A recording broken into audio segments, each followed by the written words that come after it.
Thank you, Malika. This is Kunal Shah from ICICI Securities. Today we have with us Mr. George Alexander Muthoot, Managing Director, and Mr. Oommen K. Mammen, Chief Financial Officer from Muthoot Finance, to discuss their FY21 earnings as well as medium-term strategy and outlook. So congratulations for robust growth and ROE even in this challenging year. And on behalf of entire investor and analyst community, I would want to convey our deepest condolences and heartfelt gratitude on said demise of Chairman, sir. So over to you, sir. Thank you. This is George Alexander Muthoot, Managing Director of Muthoot Finance. I have with me our Chief General Manager, Mr. K.R. Bijimon, Executive Directors, Mr. Eapen Alexander, and Mr. George M. Jacob, and also the CFO, Mr. Oommen K. Mammen. I'm sure the other directors are also on the call listening from elsewhere. We are speaking from the head office at Cochin. You may be aware that we would like to place on record our definite heartfelt condolences and on the passing away of our chairman, my elder brother, Mr. M.G. George Muthoot, on 5th March 2021, last 5th of March last month, this year. So at this meeting, we have appointed Mr. George Jacob Muthoot, one of the promoters of the company, who was unanimously appointed as the chairman of the board of directors, a position left behind by Mr. late M.G. George Muthoot due to his untimely demise on 5th March. He is the younger brother of M.G. George Muthoot, of course, my elder brother too. He is taking over the mantle. Mr. George Jacob Muthoot said he is truly honored and humbled to accept the chairmanship of the company and privileged to take this wonderful company and the team Muthoot Finance forward the next decade and beyond. Remembering the past chairman, Mr. George Jacob Muthoot, and we all feel that he, along with the other members of the family, are truly committed in upholding the values and benchmarks set by our elder brother in the business profession, and in life. We are all sincerely and fervently focused on achieving the vision and mission set by late Mr. M.G. George Muthoot, whose guiding principles, ethos, and values continue to guide us today and in the years to come. So with that as our condolence on Mr. M.G. George Muthoot, our former chairman, I would like to formally present to you the financial results for the financial year 2020-21. Key milestones is something which I would like to present here. Our long-term rating has been upgraded to AA+ by CRISIL and ICRA. Our loan portfolio crossed 52,000 crore mark in this year. Our total revenue for the year also crossed 10,000 crores. These are good and clear milestones. Profit before tax also crossed 5,000 crores and net worth crossed 15,000 crores. The total loan disbursements in the year is 1.24 lakh crores, or 1,24,000 crores is the total loan disbursement in this year. At this point, I would like to slowly think back about the shareholder value which our company has been able to create. Our initial public offering was in April 2011 and our listing happened in May 2011. The issue price at that time was 175 rupees and today it is around 1,400 rupees, a good 600 plus share price increase. The market capitalization at the time of issue was 6,504 and today it is around 50,000 plus.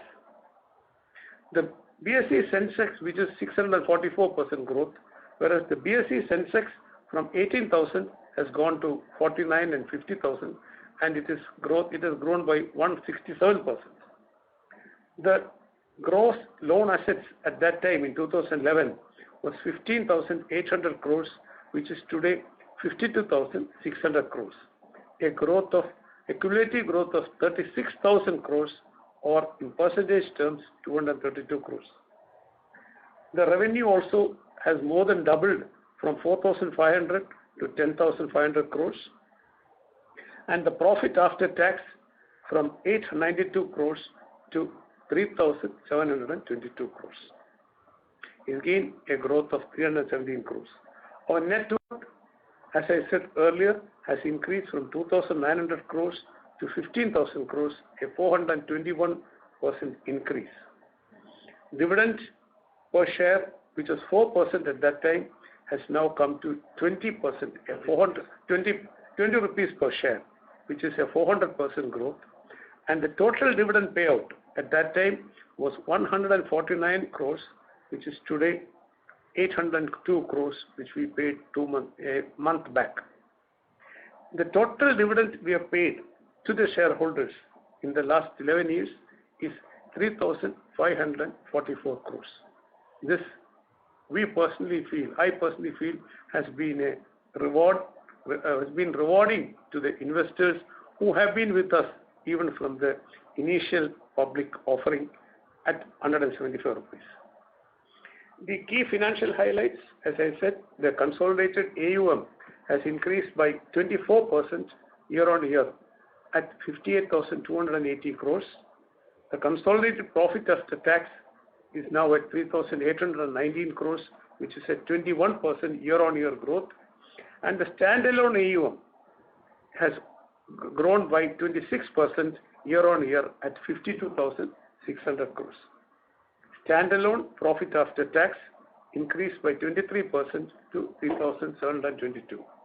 CRISIL and ICRA upgraded us from AA to AA plus stable, and dividend of 200% on face value of 10, involving a payout of 820 crores. The branch network, which was 5,330, has grown to 5,451. The group network, and the contribution from the gold loan business in the consolidated gross AUM has grown 27% to 52,000 crores. The other home finance, the subsidiary, has degrown its book, but it is now on a growth path now. And this year we plan to do good disbursal in this year. Last year our disbursals were very, very low, and we were doing a consolidation and collection at the time. Belstar Microfinance, the microfinance, has grown its book to 3,300 crores as against 2,600, which is a year-on-year increase of 25%. And this year, the loan portfolio, this quarter, has increased by 414 crores. The profit after tax has certainly come down to 47 crores from 99 crores, mainly against the provisions which had to be made, mainly due to the COVID impact. The Muthoot Insurance Business, again a 100% subsidiary, has generated good profit, and it has generated a profit after tax of 32 crores against 11 crores in the previous year.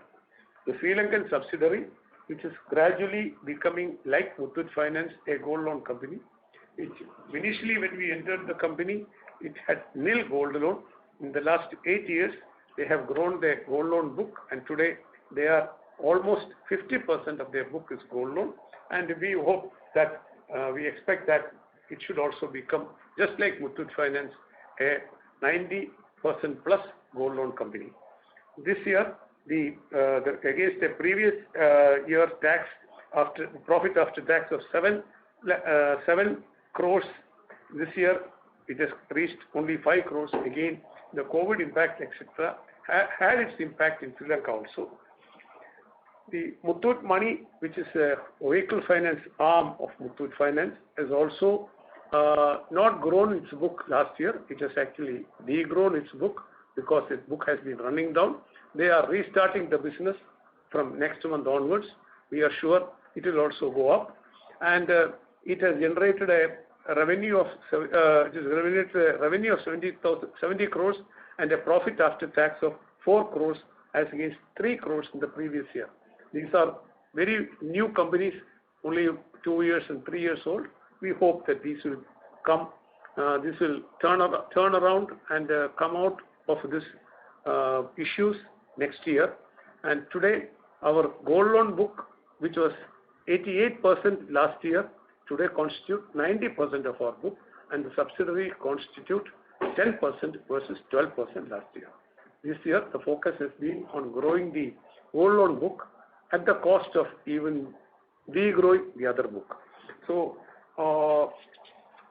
concluding the initial remarks, I would now throw open the floor to the investors who have been really supporting us all these years, all these times, and we have definitely, certainly value your support, and we request you to continue to support us in days to come also. And now the floor is open for questions. Thank you. Thank you very much. We will now begin the question and answer session. Anyone who wishes to ask a question may press star and 1 on the touchtone telephone. If you wish to remove yourself from the question queue, you may press star and 2. Participants are requested to use handsets while asking a question. Ladies and gentlemen, we will wait for a moment while the question queue assembles.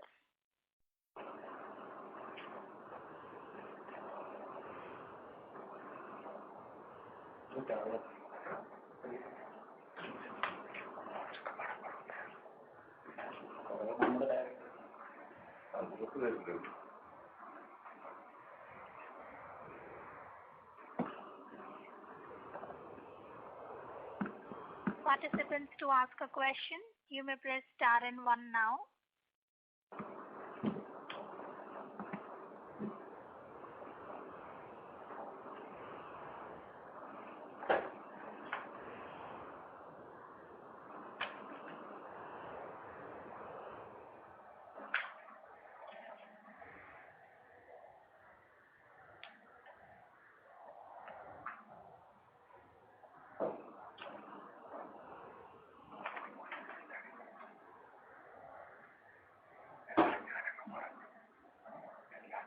The first question is from the line of Piran Engineer from Motilal Oswal. Please go ahead. Yeah, hi, thanks, and congratulations on a great set of numbers. I have 2-3 questions. Firstly, as of end December, our LTV was 67-68%, and we had a 10-12% decline in gold prices in the fourth quarter. So, is it fair to say that by end March, our portfolio LTV would have increased to 75% and maybe breached that?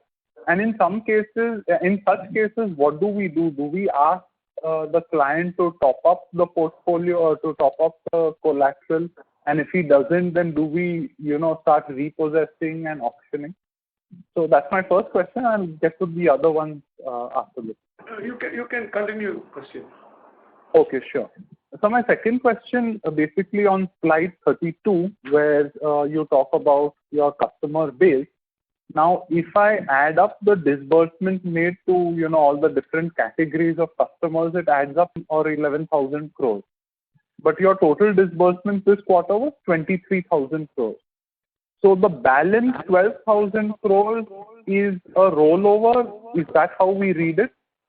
And my third question is, despite having a AA plus rating, our cost of funds is pretty high at, north of 8%. And we're also maintaining a low share of CPs. So when do we really see our cost of funds coming down to the levels of other AAA rated players, other NBFCs? So that's all from my end. Thanks. Okay, thank you. And the LTV, if you look at the LTV from the today's price, the LTV is 66%. So this keeps fluctuating in months. Some months it goes up, it goes down. So we don't get we don't panic when the LTV goes up or goes down, because these are all gold ornaments. These are all gold ornaments. We have sufficient margin, headroom with elbow room with us, and we have not seen people abandoning the gold. We have been in this business and the listed company for the last 10 years, and listed after 10 years. So we have not had any reason to panic. There's nothing to panic there. So we always give only maximum of 75% of the current LTV. That itself is good enough for us, and we have not had any issues because of that. So LTV, it becomes 70%, 60%, 67% because every day price changes. So nobody needs to panic, and we don't call up customers and ask them to bring gold, etc. because we have sufficient margins with us. And there are some invisible margins also, like we give only ornaments, we don't give gold bullion, etc. And we regularly contact customers to pay their interest also. So those are the mitigants we have, among other things. So because of that, we have never had any problem with the issues. About the even if it crosses 75%, we don't, in the interim, we don't call the customer. We don't look at it also, because we don't need to look at that. We don't, because today it will cross 75%, if hypothetically, and tomorrow it comes to 73%, then what happens? So we don't do anything like that. That's not the business model. The second point that I would like to look at this slide 32, etc. AA plus rating, yes, incrementally our borrowing cost should come down, because with this legacy loans are there. That is why our loan is high. As and when the legacy loans get off our books, get little down from our books, the interest rates should come down. It's not that people are still charging us high, the lenders are charging us more money. It is that it takes a little time for them to adopt to or the company to come to the whole book to come to a lower rate. So I'm sure compared to our peers, our incremental borrowing costs are equal or if not lesser than others. And about the slide 32, I think. So, Piran, there are 2 points in this. The number of customers which we have shown is the outstanding as on 31st March. There are several loans which have been disbursed during the quarter. As you know, gold loans are very short term. Customers would have closed before 31st March. So within the quarter. Within the quarter, intra quarter, a lot of customers would have closed. So that is one point. So that is also a sizable number. The remaining, as you said, there could be rollovers. Rollovers could be happen because of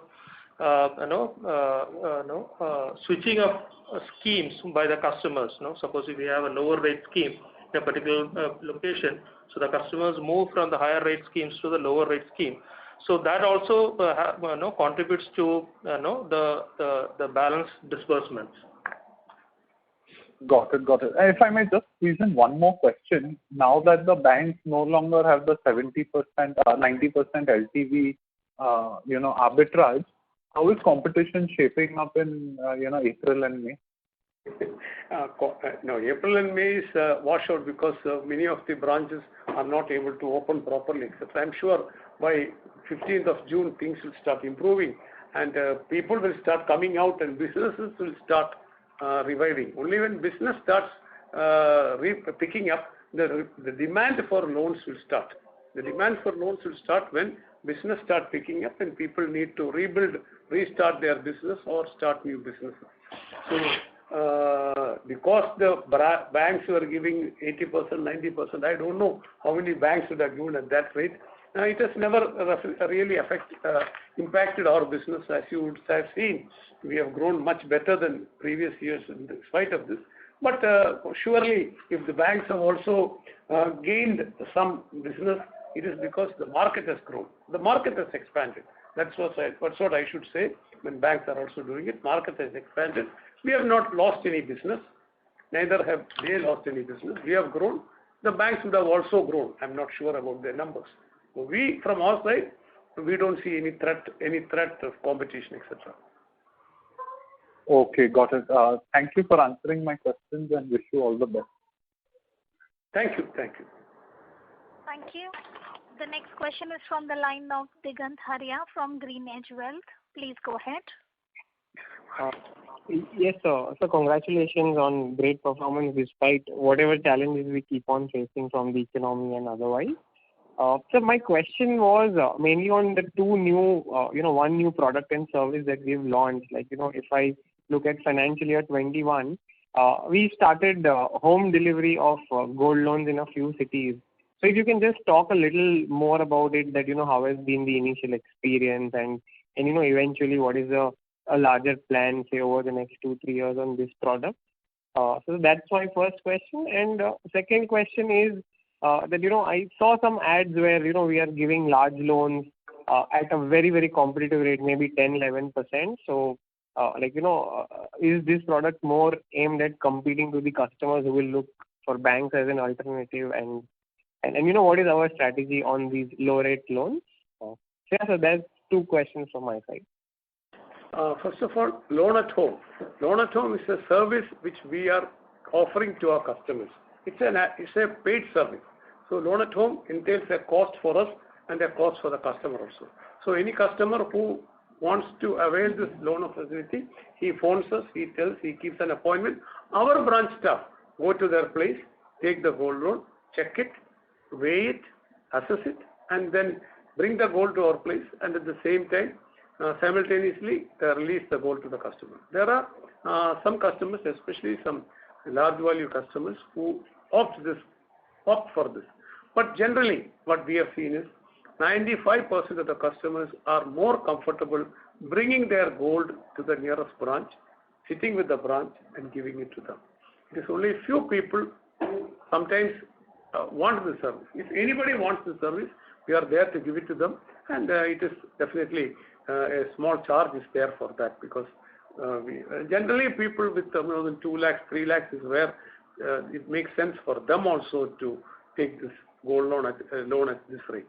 So Loan at Home is a service which we offer. It is good. Our own people go there and take the loan and give it back. And if they want the delivery at their home also, the same thing we can do there also. So that is the two things which we do for the Loan at Home. Regarding large loans, yes, occasionally we also have to come up with some low interest schemes to attract customers. We cannot advertise in the paper saying that we are charging 18%, 17%, etc. So when we advertise, we have to advertise for the lower rate. It is just a rate which we offer to big customers. Not that we have 1 crore and 2 crore large number of customers. There are very, very few customers. But then it gives a sense of what should we say? We are also there with anybody else who is competing at low rates. We are also able to compete at low rates. So our average yield doesn't come down because of that. A few customers might take it, but then certainly we need to offer, attract bigger customers as well as the smaller customers. The smaller customers are our mainstay. Right, sir. So thank you for the answer. Sir, if I can squeeze in one more question. Sir, we've crossed the 50,000 crore milestone on the gold loan book. So maybe next 4-5 years somewhere, maybe we'll cross 1 lakh crores also. So in that journey, what are the few risks and opportunities that, you as a company, you as a promoter, think for Muthoot Finance are? Your thoughts on this. Thank you so much. Digant, 50,000 we crossed in December. In March we reached 52,000 crores. So that is, but then I am also, our chairman always used to say we should aim for the 1 lakh crore market. I think you must have heard our chairman. That is why you are also repeating this 1 lakh. Of course. He tells us, not to you, he tells us that we should, definitely we can reach it. We should be able to reach it. I'm sure going forward, we all would like to reach that. The challenges there wouldn't be much. This is operationally challenging is one thing, and we are every day trying to, fine-tune our operations to adjust to these things also. So because today the average branch business is 12 crores, around 11 to 12 crores. So if you reach 1 lakh crore means we should have a 25 crore in the branch. There are branches with 25 crores. So we can technically, theoretically reach there. but then we hope to do that. The challenge is there. I don't think as long as women is there, we don't feel any any problem in the funding side.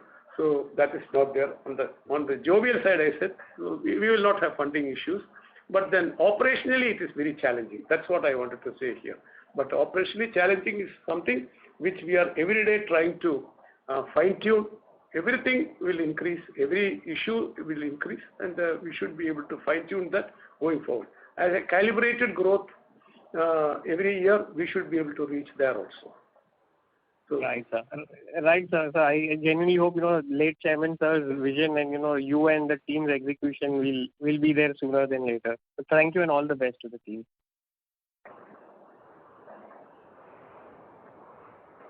Thank you. The next question is from the line of Anand Bhavnani from White Oak Capital. Please go ahead.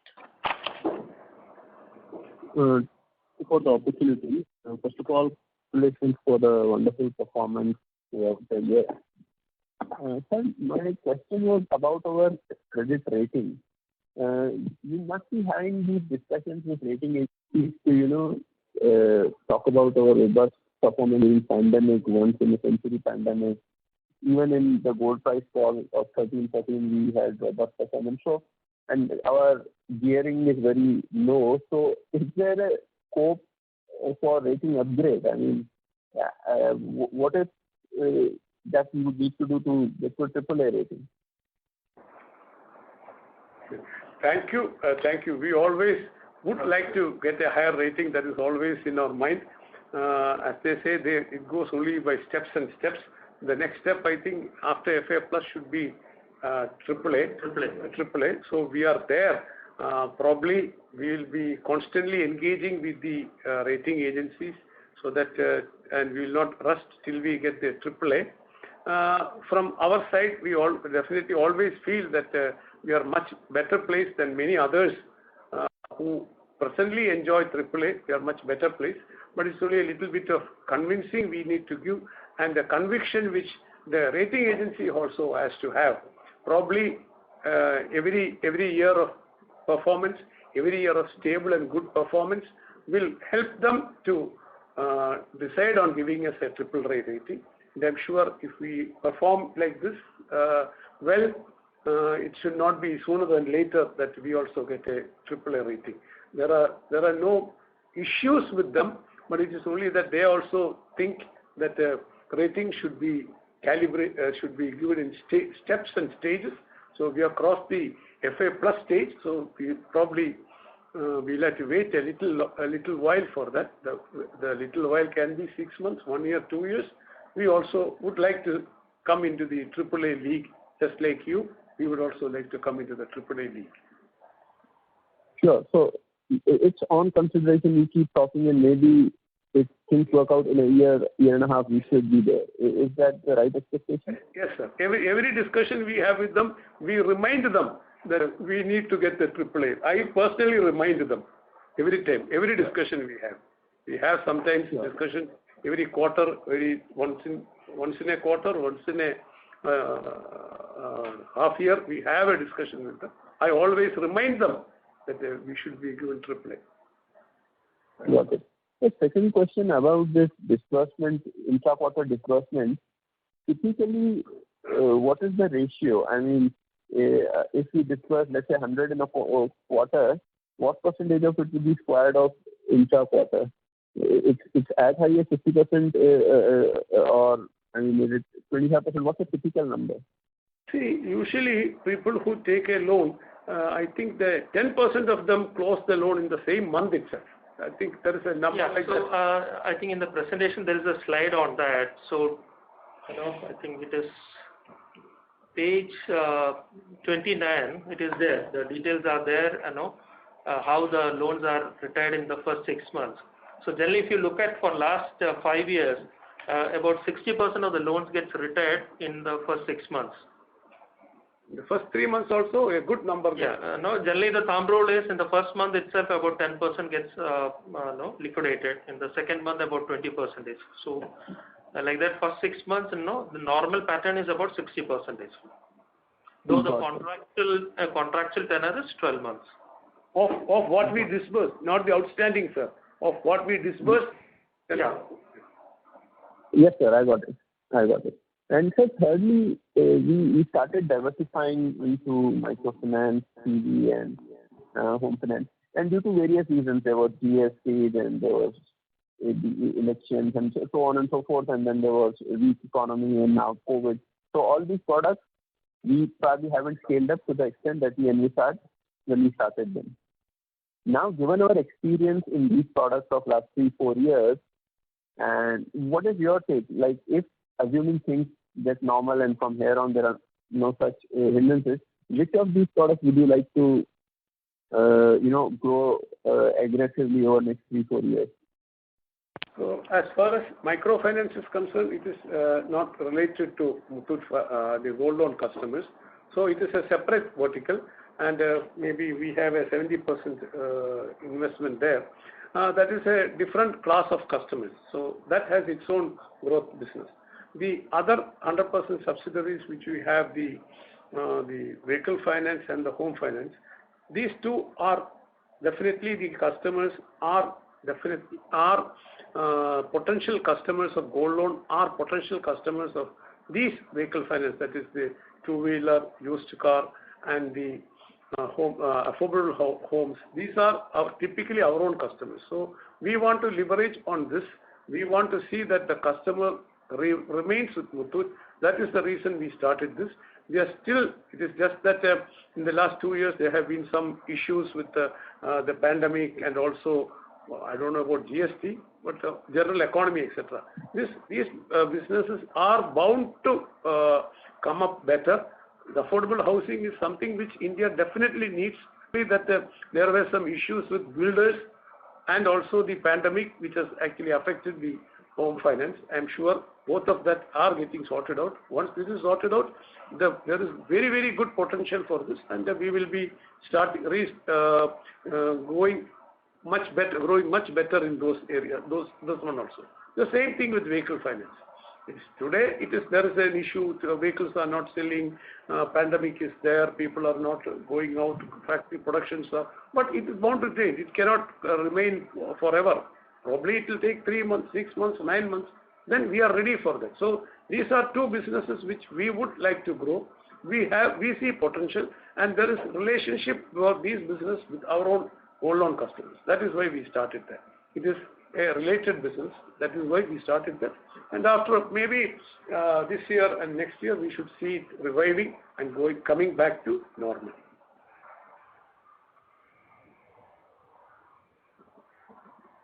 Thank you.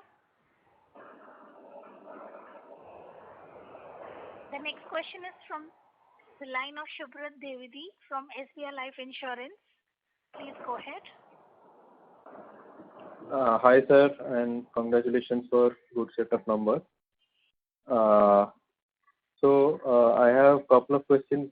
First one is on slide 31, where you have shown the margin of safety on loans, and that has been reducing consistently. Now it is at 25%. And this does not include the accrued interest on the gold loan assets. So, at what stage this becomes a concern and you start auctioning aggressively? And a related question to this is, incrementally at what LTVs would the disbursement be made? Okay, thank you. So I think the second question is can be answered first. The incrementally or new loans are given at 75%, maximum 75% LTV. Not that everybody takes 75%. Some customers take only 60%, 65%. But the maximum we give is 75% of that day's gold price. So that is fixed. We will not give more than 75% of that day's price. So the margin which we are required to keep, or which we feel safe, is 25%. That is always there. So sometimes if the gold price goes up, then the general LTV, as you said, would be only 50%. Then it goes to 60%, 65%. Today, at today's price, the overall portfolio, the LTV is only 66%. If the price goes up, it will come down again. If the price comes down, it will go up. But then we don't panic there, because these are all gold ornaments only. These are our risk mitigants. These are household gold ornaments, which is used by the people. It's not that just because the price has fallen for a day, everybody will abandon their gold. That is not what we have seen in the last several decades. And in the last 10 years, our figures are all reported at public because we became public. So we have not had any issue because of that all through, and we don't expect anything like that now. So now the final thing is auctioning the gold. We can always give more time to the customer, and today we, as a policy, we are not in favor of auctioning gold. We try to keep the auctioning to the least possible, the barest minimum which is required. So whenever customers come and ask for more time to the branch, we try to adjust the customer and give more time to the customer. We have not lost any money because of that, but we have gained customer confidence, and customers generally feel that we are more reasonable with them. And probably that is one of the reasons, since we are not aggressively auctioning the gold, one of the reasons customers prefer to come to us. Many of our competitors have almost a similar number of branches, but they have only a third of our business. That is because people generally feel that Muthoot, their gold is safe. That is what people generally want. My ornaments should be safe, and that is safe with Muthoot. So even when we carry some NPA with us, probably today the NPA is low, 0.8% only is the NPA, we can actually have that NPA as zero and auction the gold. But we don't want to do that. We don't want to, we want to empathize with the customer and give a little more time. We can afford to have that NPA in our books, 0.8% NPA we'll have in our books. We are sure that the customer will come and take it. If finally the customer doesn't come and take it, that is when we go for auction. This year, our auctions have just very, very little. We auctioned only 170 crores of gold on a book of 52,000 crores. Only 170. Last year, it was about 500 crores. Previous to that, it was 1,000 crores. So actually, we are now coming to the fact that we are giving more and more time to the customer so that the least amounts are auctioned. So if you look at 171 crores of auctions in the last full year, it is just 0.03% of it. It is just nothing. So we give more. So people generally relate Muthoot Finance as a company which they feel their ornaments are not auctioned very quickly. It is kept and they get maximum time from us. Only very, very sparingly we use the auction method. We have never lost money because of that. We have only gained profit and we have gained customers. Okay, sir. And one last thing on the collection efficiency. So how is it shaping up now in April, May, etc.? In gold loan, actually, there is no issue of a collection efficiency, because collection efficiency has been very good in March. That is why our NPA is only 0.8%. In the other two, the home finance, etc., the collection efficiency was 99% in March. Now it has come in this month. It is just coming down slightly because of the lockdown. I'm sure it will come back to the 99%. In Muthoot Money, it is 97%, and in Muthoot Home Finance, it is 99%. That was in March. April, it has come down a bit, but I'm sure when the branch starts functioning and people are able to go out, we will be able to collect the full amount. So we don't see any big issue there, and also the portfolio there is very minimal. Thank you. Ladies and gentlemen, please limit your questions to 2 per participant. Should you have a follow-up question, would request you to rejoin the queue. The next question is from the line of Dhaval Gada from DSP Mutual Fund. Please go ahead. Yeah, hi sir. 2 questions from my side. First is related to the MFI business. What is the current PAR 0 on the portfolio? And if you could talk a little bit around collections in April and May, how has this trended in the MFI portfolio? And the second question is related to, if you look at holding per gram of a customer, so about 33 grams is what a customer owns on average based on disclosure. And this number has been broadly, steady or coming down in the last 2.5 years. So is it a metric that you look for, and is there a driver to increase, or how should one think about it? Because basically the reason I ask this question is when I look at tonnage growth pre-pandemic as well, it used to be 5 to 6% for the industry. Even now, while we've had a pandemic year, but tonnage growth seems to be a big challenge for the industry. So how should one think about volume growth for the industry? Those are two questions. So, I think we have been talking about this tonnage growth for the last 2-3 quarters. What happens is, when the gold price is high, I cannot insist on a customer to give me more gold or gold as equal to the gold price, which is, today the gold price is 4,500. The tonnage at the time of 2,500, he should have to bring 20 grams. Today for the same amount, he needs to bring only 10 grams. How can I ask him to give 20 grams? So he will give only the necessary gold. So when the gold price goes up, necessarily the gold which he needs to give to us also comes down. And please understand that just keeping more gold with us doesn't give us any income. Our income is derived only from the loan he takes. For the amount of loan, he gives the adequate gold. So the adequate gold today, because the gold price is high, is lesser than what it was earlier. That is why the tonnage is there. If you look at the same gram rate, probably 2 years back, the price would have been only 2,500 or 3,000 rupees. Today it is 4,500 rupees. So customers will bring in only the required amount of gold. That is where the tonnage difference is there. So we did not see anything into the tonnage business.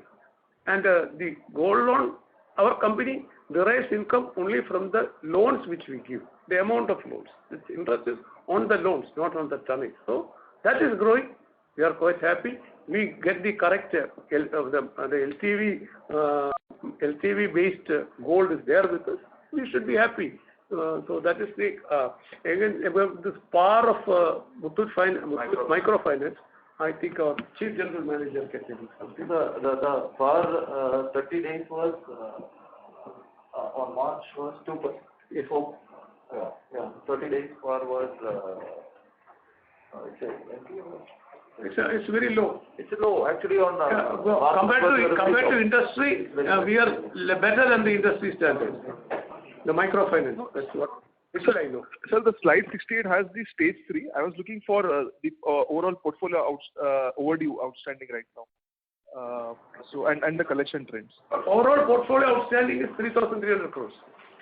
Overdue, sir. Overdue. I have to look at that.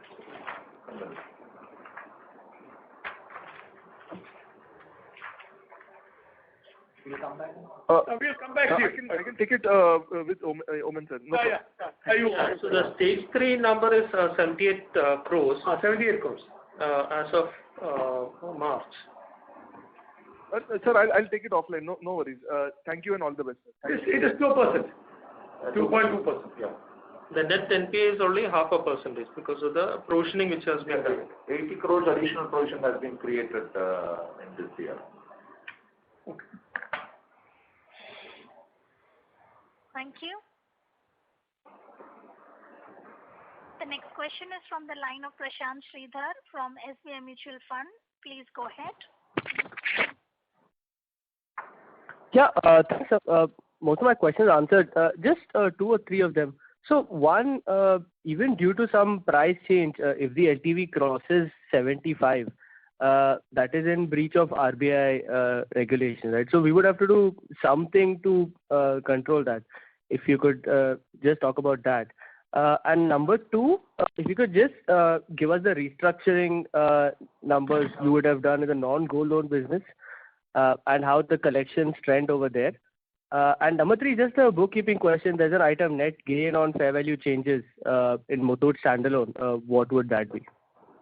Okay. Now about this LTV, I think I just answered it earlier also. When we give the loan, it's 75, maximum is 75%. If because of the price change, theoretically, if it goes above 75, we don't need to contact the customer and ask anything. That is not our practice. Our practice doesn't involve contacting the customer at that time because we still have good margins with us. The margin is still there with us, so we have not faced any issue because of that. So we don't ask them for additional collateral, etc. So regulations also doesn't warrant us to do that. That is number one.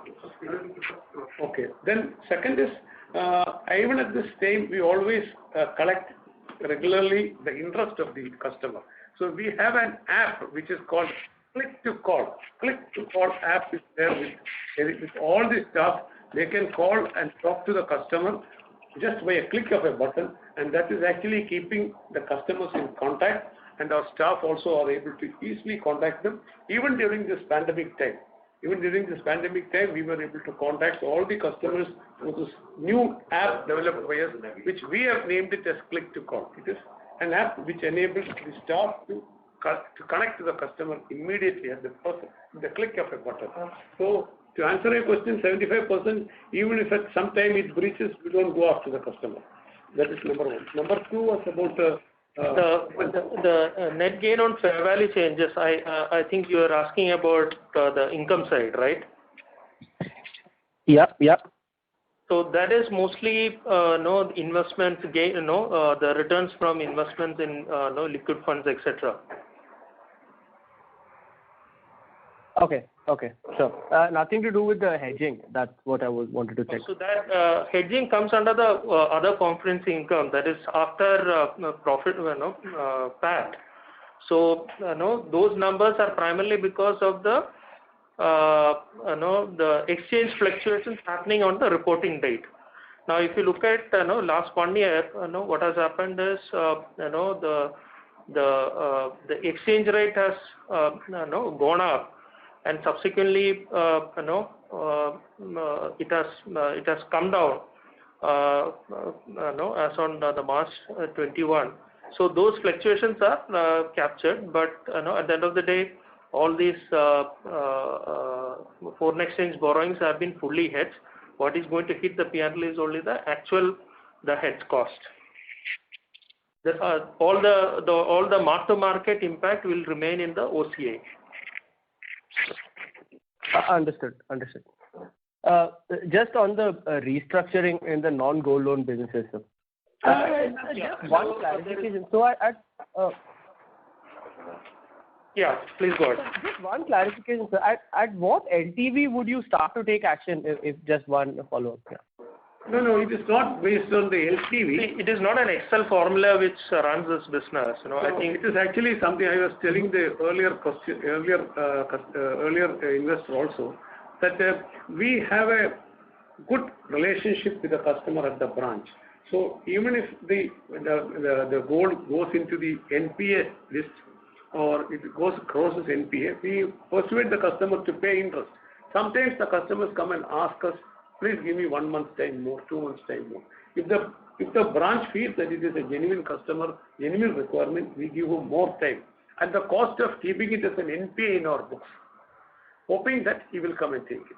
So even if it fails, after that only we go for auctions. So auctions is our very, very last resort, and we try to keep our auctions to the minimum.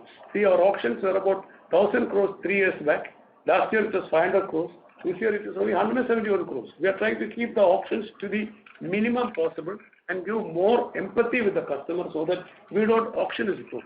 If the auction is gold, we lose the customer and the relatives.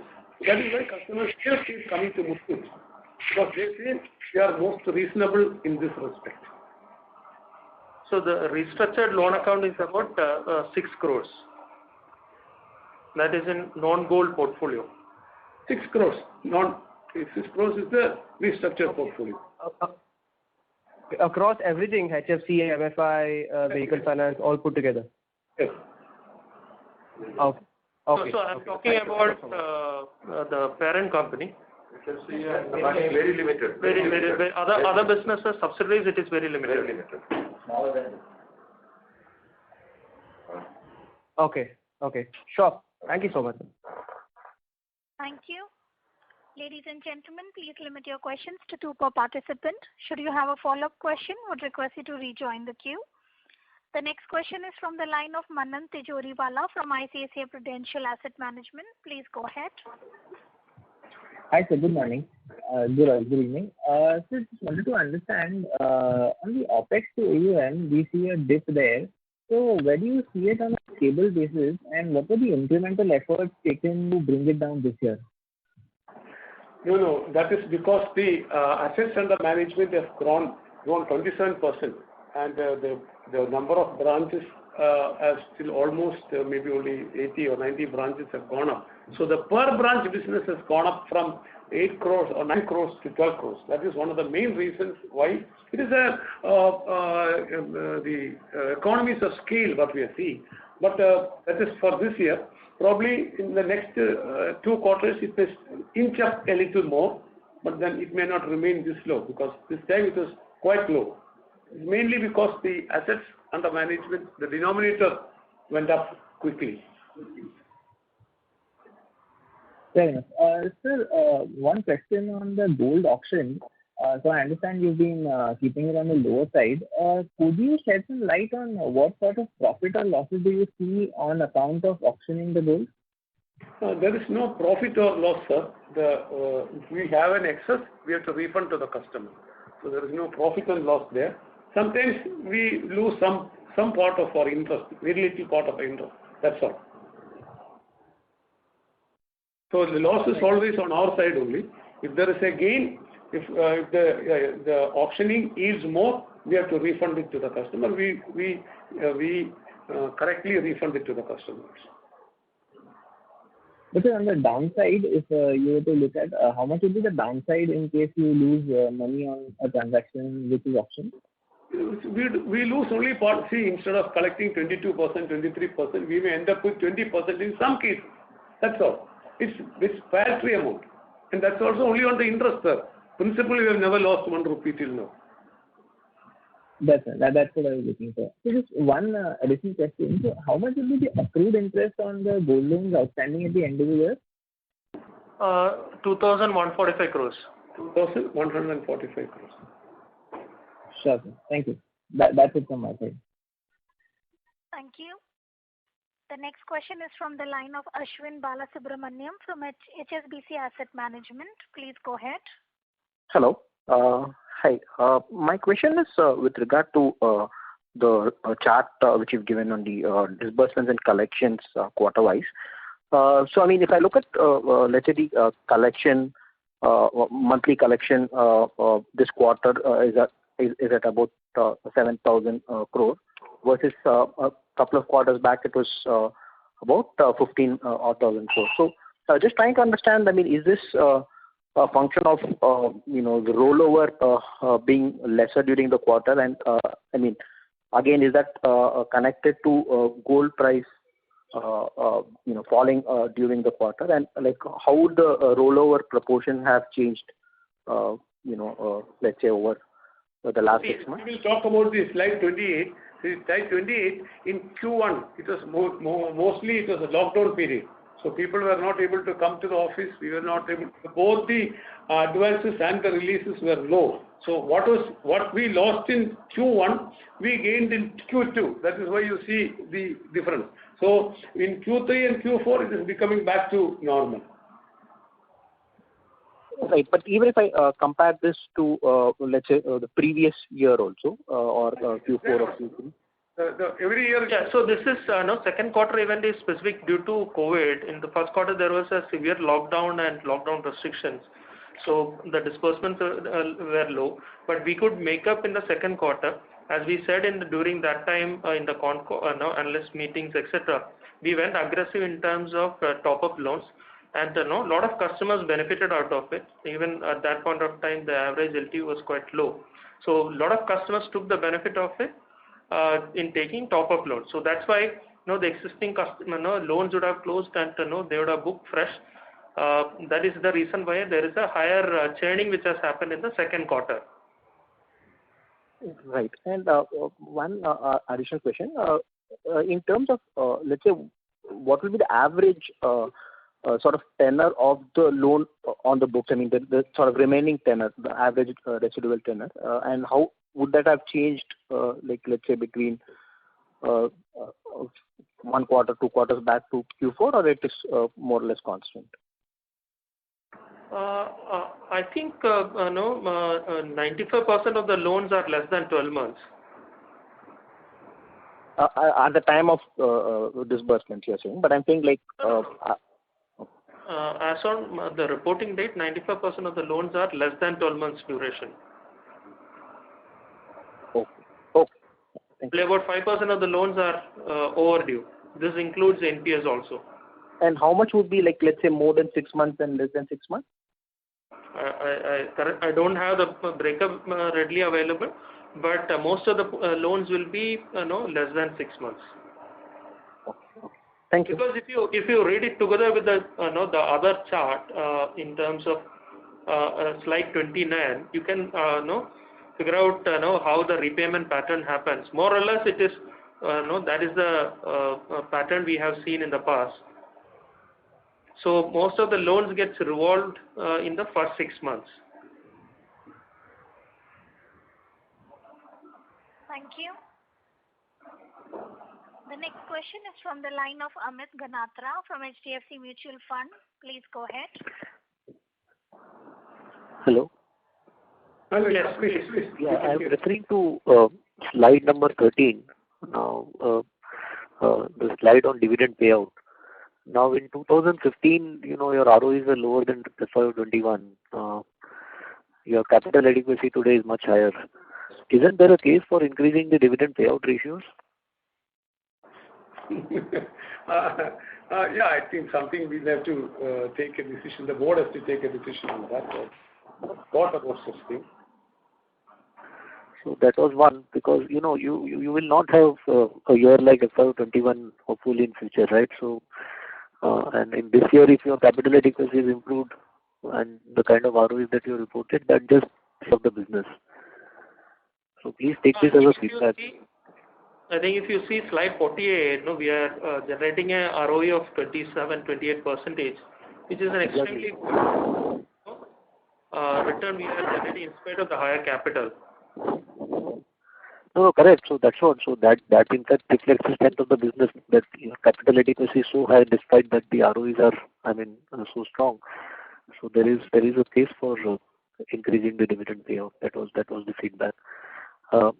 The second is that last year, now this year, you had given some growth guidance and you have exceeded that guidance quite strongly.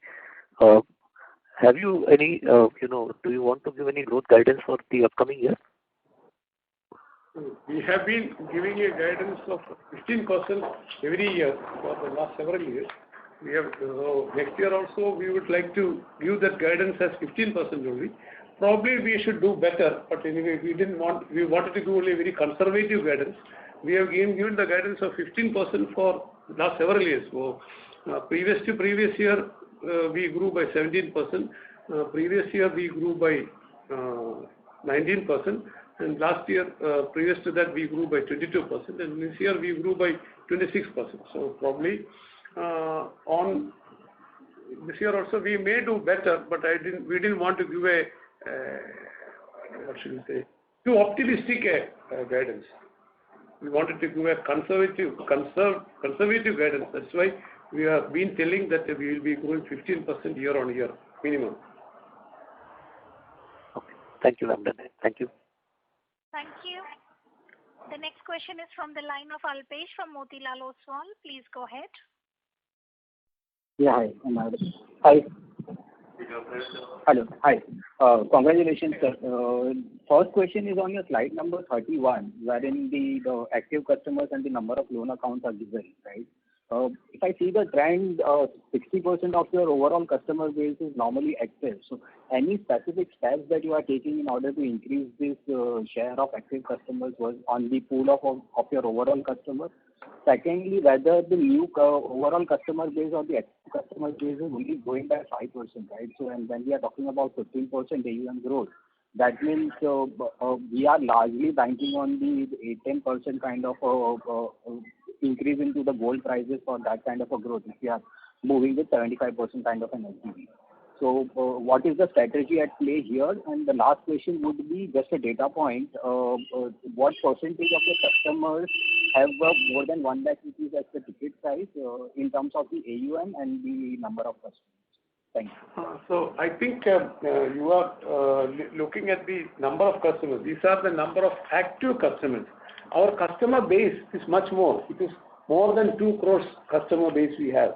Some customers pledge a loan, take it back in 1 month, and they may come back after 3 months, 6 months, 8 months, 9 months. So our customer base is 3 to 4 times the active customers. So active customers are... I'm sorry to interrupt, sir. So how do I read this? Number of loan accounts are also the active loan accounts, or those are the... It is active loan accounts. Okay. It is an active loan account. The customer base is much higher. So some customers who have been transacted, we have a few systems of calling up customers. We call it win back customers. So we call them back and tell them about these things, and they come back to us because they have banked with or done business with Muthoot earlier. So the churn is very high. So people keep it after 1 month, 2 months, 3 months, they take it back. Then they go back. They may come back later, probably 2 months, 3 months, 6 months. So our customer base is very high. The active customers, active loan accounts in the books is what you see there. Active customers means one customer will have a 1.6 X as the loan account. Is that the way to read this? Exactly. Okay. And what is the strategy to increase this active customer base? Because its growth is hardly 4-5% on an every year, and we are not growing branches aggressively. So how are we? Because our growth would largely be dependent upon the gold prices. So how are we planning to address this issue? So we have plans of that. We have very many marketing and sales techniques with us, and we have a good marketing team. We have a good research team also. We utilize all those things to get new and new customers. Finally, our AUM is also growing, and we have been doing that even in spite of when the gold price fluctuations were there. Still, our AUM has been growing. So when people need money, they will come to Muthoot. Okay, and lastly, the data point, more than 1 lakh rupee as a ticket size, percentage of AUM and the number of customers. That will be about 50%. That is as number of customer or the AUM? That is on the AUM. And what would be as a percentage of number of customers? Number of customers, I don't have that data. But safe to assume around 20%? Or that is... Today, our average ticket size is 60,000. Average ticket size today, 61,000 rupees. So the only problem with that is just averages. So that's why I'm just looking for a specific... So that only means that we have sufficient number of more than 1 lakh customers also. 1 lakh is not a big amount today. Okay. Great. Got it. Thank you so much, sir. And all the best. Thank you. The next question is from the line of Vikas Kasturi from Focus Capital. Please go ahead. Hello, sir. Sir, I had a couple of questions regarding your, so say for the next 10 years, sir, so what would be your sort of a plan for growing the business? So would it be increase of newer products related to gold loan, newer branches, and some light on that, sir? And second question would be, sir, how are you grooming the next generation of the Muthoot family in the business? Thank you, sir. Thank you. Today, actually, on a lighter side, we are actually thinking of tomorrow. Tomorrow, are we able to open the office because of COVID? That is the lighter side I see. Tomorrow, is there a lockdown? Is there a lockdown in my area, etc.? That's only a lighter side. On the serious side, yes, we are always thinking day in and day out on how to grow the business. Not only 1 year, 2 years, 10 years, we are always thinking about it, strategizing it, etc. So I don't think I can explain all those things there. So we are definitely on top of it. We are aware of it. we want to grow the businesses. Somebody, Digant was saying earlier that we should reach 1 lakh crore. Yes, that is a dream for us also. So we should look at that. The next generation, I think they are starting to get into the company. One of the chairman's son has already become the deputy managing director. He is based in North India, Delhi. He has been there for the last 20 years. So they are looking after the North Indian business. The other boys are also gradually coming into the business. So probably we have some plans for them also to enter into the next generation also coming into the business. That is only the generation. The other senior employees are also being groomed to take up more and more responsibilities in the company, and the newer verticals, etc. We are also having newer people coming in to take up senior positions in newer verticals. In the existing verticals, the senior people who have been with us are continuing to take up more and more additional responsibilities. So succession in the family side and the non-family side, both are on track. All right. Thank you, sir. Thank you. The next question is from the line of Vikram Subramaniam from Spark Capital. Please go ahead. Hi, sir. First of all, my deepest condolences on your loss, both personally and to the entire company. So my question has mostly been answered. Just a clarification. So it's again on the LTV. Just to clarify, if the falling gold price environment had continued into the current quarter as well, that is 1Q, am I right in understanding that at a branch level to the new customers, we would have still offered incrementally 75% LTV? There wouldn't have been any change in that. We wouldn't have reduced LTV, the LTV that is offered to the new customers. Am I right in understanding that? So, no, the LTV is set every day based on the gold price as on the previous day, as per the RBI working. So, whatever is the maximum possible, subject to internal policies, we give the loans to customers. So, sometimes it can go up to 75%, sometimes maybe because of the fluctuations in the gold price, we don't permit maximum up to 75%. So, that is a general rule. Okay, got it. And in the presentation, you have mentioned about the number of new customers that have been onboarded.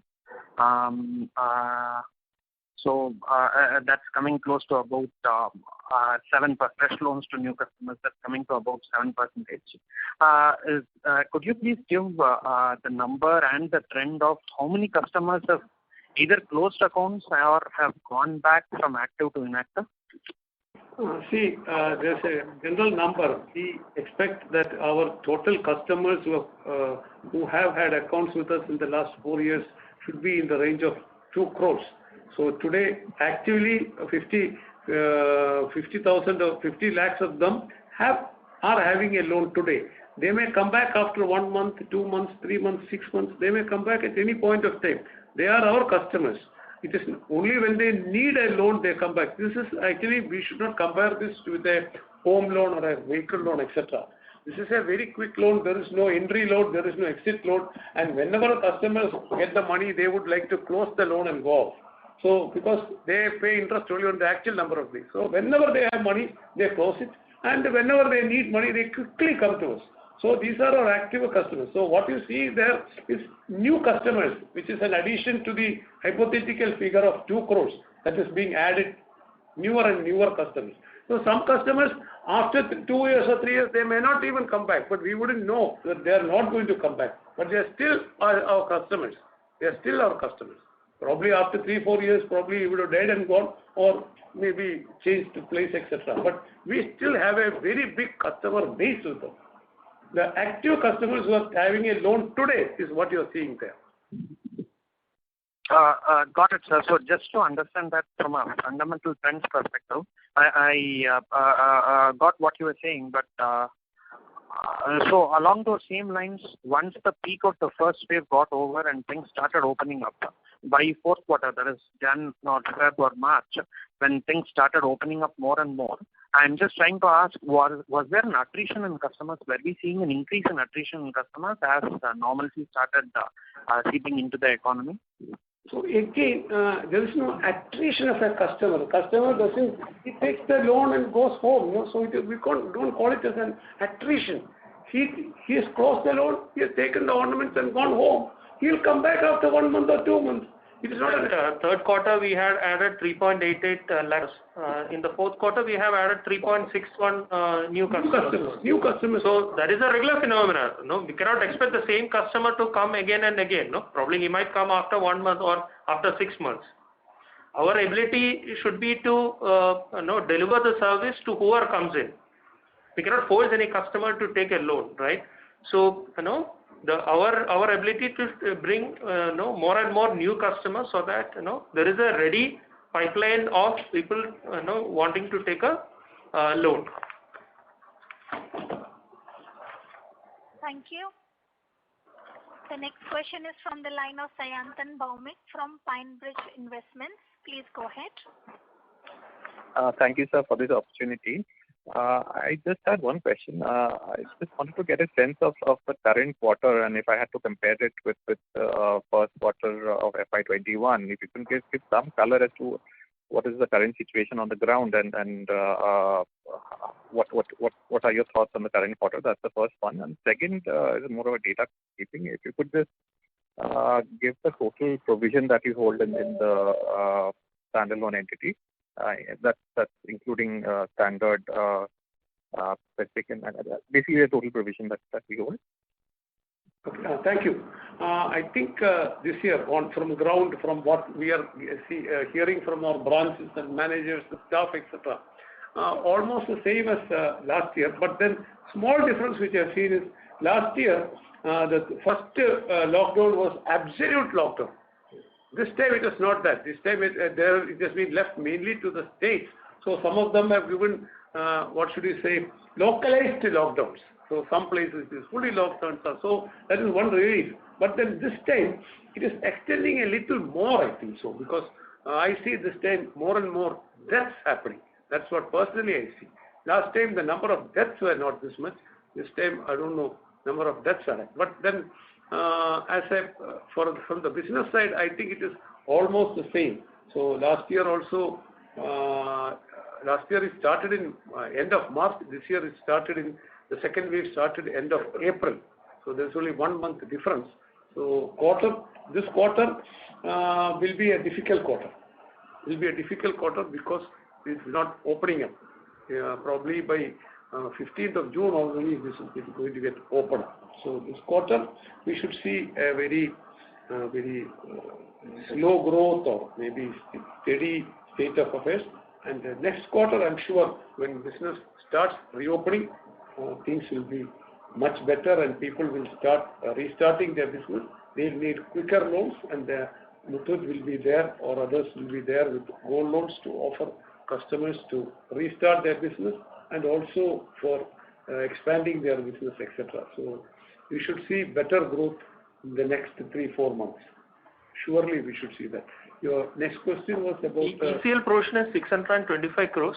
Apart from that, we are keeping some extra provisions of about 295 crores that we have kept as a excess provision in the balance sheet. So totally we have around 920 crores of provisions. Now that you asked about provisions, there is actually no need for any provisions in the gold loan company because we never have a NPA loss. We have never had an NPA loss. We don't technically need, really, practically we don't need any provisions. So actually that is also a reserve for us. It's a network for us actually. So that's on the, what should we say, not a technical side, but it is actually, we don't need any provisions. None of these things translate into a loan loss because of this NPA, etc. Just keep it there. So part of the network you can see. Thank you. The next question is from the line of Susmit Patodia from Motilal Oswal Asset Management. Please go ahead. Hi, good evening, sir. Sir, my question is on excess liquidity and what is the thinking now around that? You've been through one of the toughest years and it was not as bad as we had thought, as anybody had thought for that matter. So I was just wondering, what is the excess liquidity now and what is the thinking on that? Sorry to interrupt, Mr. Patodia, sir. Your audio is not clear, sir. We heard him, sir. We heard him, madam. No issue. See, like we explained in the last, I think, last 4 quarters we have answered this. In today's environment, we need to keep extra liquidity. One, there is an uncertainty. Second, RBI also has brought in the LCR requirement. So to meet that also, we need to keep additional liquidity. Third point, like last year we could grow by 26-27% because we were able to raise resources in advance. We were prepared to meet the demand, additional demand in a very short period of time. So these are the 3 reasons why we should keep an extra liquidity. Of course, there is a negative carry, but we are also raising resources through commercial paper, etc., at a very low rate. So net, I don't think the negative carry is not much. So how much would be the excess liquidity now, Mr. Oman? Yeah, as on the reporting date, I think it's around 7,000 odd crores. So you will keep that proportion of AUM around that number until things become normal again. Is that understanding correct? It is not that there is no hard and fast rule that we should keep 7,000 crores or 8,000 crores, but then the general that we will have good liquidity with us. Even if it's a small negative carry is there, I think we can. It's better to do that. Okay. Thank you, sir. All the best. Thank you. Thank you. The next question is from the line of Deepanjan Ghosh from Kotak. Please go ahead. Good evening, sir. Just 2 questions from my side. One is, do you have any plans to infuse capital in the subsidiary? The second is, what are the plans for branch additions incrementally over the next few years? So, maybe one question earlier was that we are having excess capital. So, don't need any additional capital. One, for growth requirements, we already have capital, and we are also internally generating additional capital. In terms of the branch addition, generally we would like to have about 100 or 150 new branches. But because of lockdowns, etc., there are certain challenges. But I don't think our focus is not on branch additions for driving growth. Our focus is on existing branches to bring in more customers, and availing services from our branches. So that is a focal point for growth in business than new branches, because 100 or 150 branches on a 4,500, 4,600 branches is not going to be material. Sure. And just one data keeping question, you mentioned the number of 170 crore of auctions for FY21. How much of that will be in the 4th quarter? So, we last year we auctioned 171 crores, and out of that, a good part of it was in the 3rd and 4th quarter, because the 1st quarter it was all lockdown. 2nd quarter it was lockdown. And generally we give good time to the customer, like MD sir mentioned earlier. So 150 crores we auctioned was pertaining to 2006 loans which were originated in 2016, 2017, 2018, etc. Very old loans. So we are giving adequate time. Of course, our thumb rule is on the collateral quality. That's all. Sure. Thank you, and all the best. Thank you. The next question is from the line of Sanket Chheda from Batlivala and Karani Securities. Please go ahead.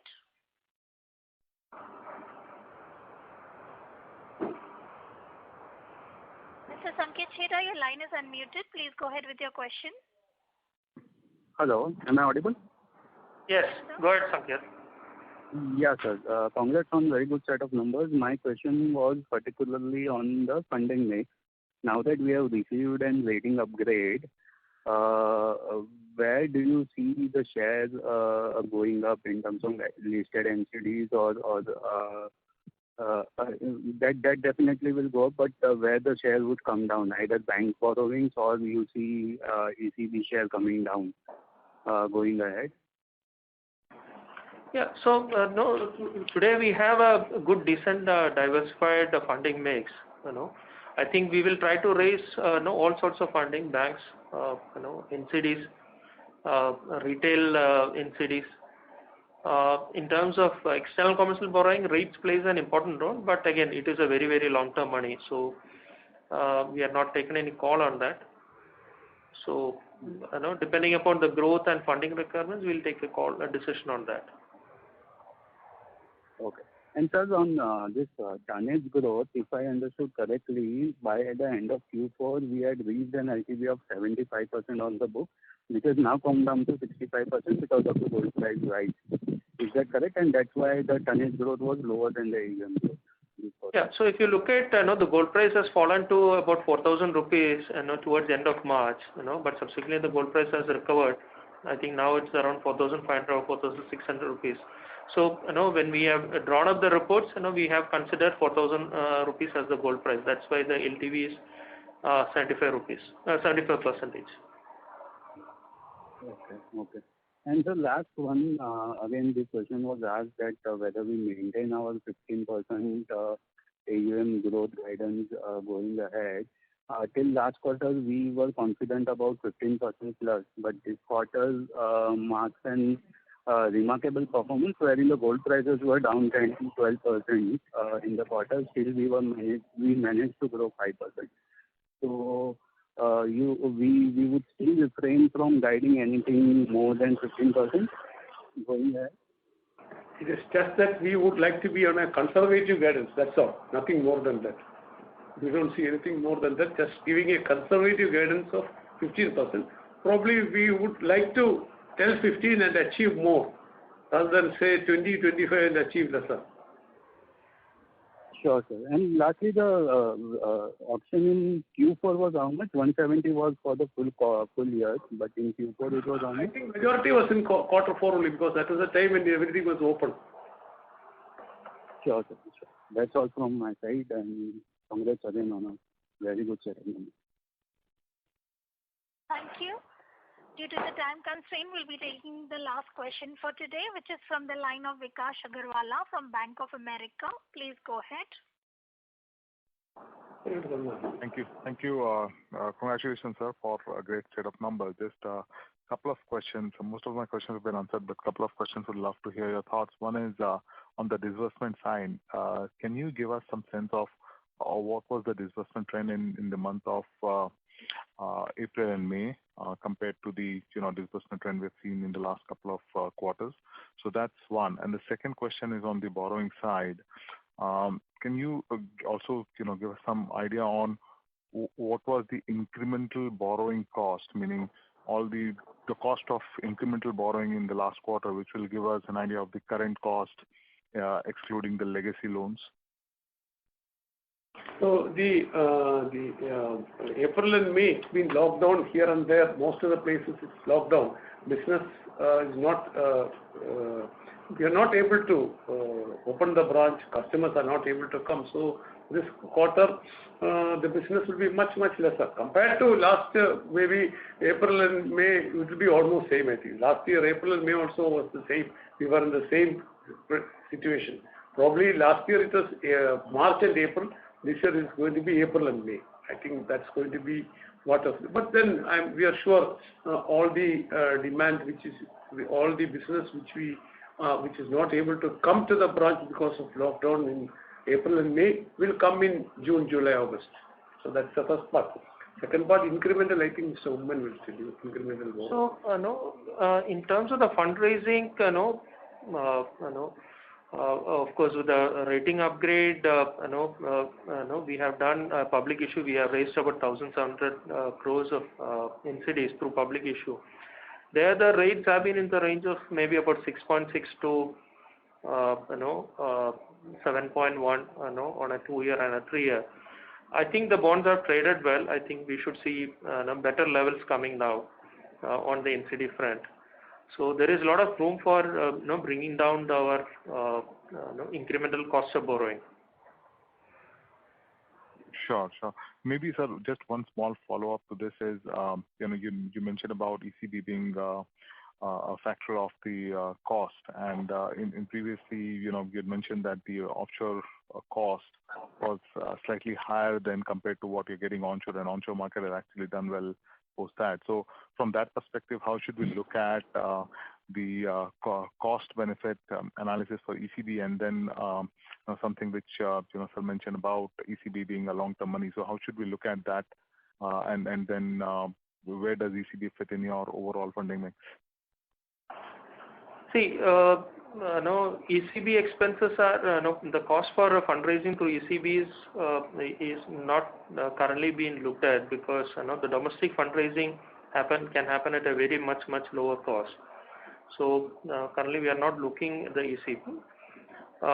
In terms of a very longer term funding, we have been able to raise 10-year money also. I think those funds are also locked in the domestic market, 5 years and 3 years. So long term funding is certainly available. So currently we are not looking at ECBs, but in case there is a larger growth available, and certainly, and if there is a very need for a very long term money, probably we can look at it. But because of the cost factor, we are not currently looking at ECB. It's only because of the hedging cost. Understand, sir. Got it. Thank you so much. Thank you. I would now like to hand the conference over to Mr. Kunal Shah from ICICI Securities Limited for closing comments.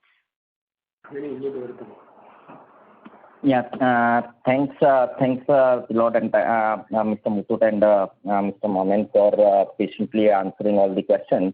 And thanks all the participants for being there on the call. Thank you.